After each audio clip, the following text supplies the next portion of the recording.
teman-teman CLMS. Pada video kali ini, kita akan fokus membahas mengenai prinsip customize dan prinsip inklusif. Prinsip customize artinya manajemen risiko harus disesuaikan dengan kebutuhan penggunanya.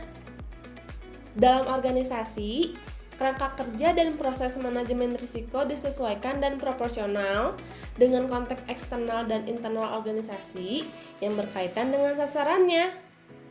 Manajemen risiko juga harus sesuai dengan budaya organisasi, tuntutan hukum organisasi, dan kebutuhan sumber daya.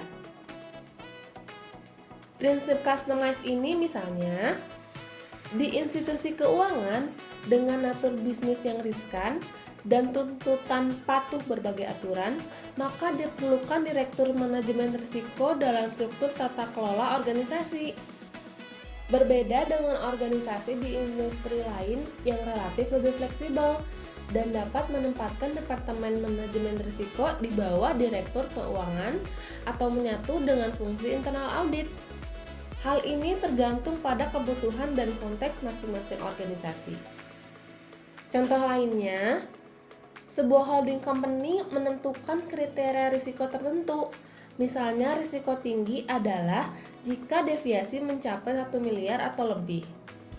Lalu, kriteria ini akan di-cascading ke anak perusahaannya dengan penyesuaian tertentu. Sehingga risiko tinggi di anak perusahaan adalah ketika deviasi mencapai 500 juta ke atas. Selanjutnya, prinsip inklusif.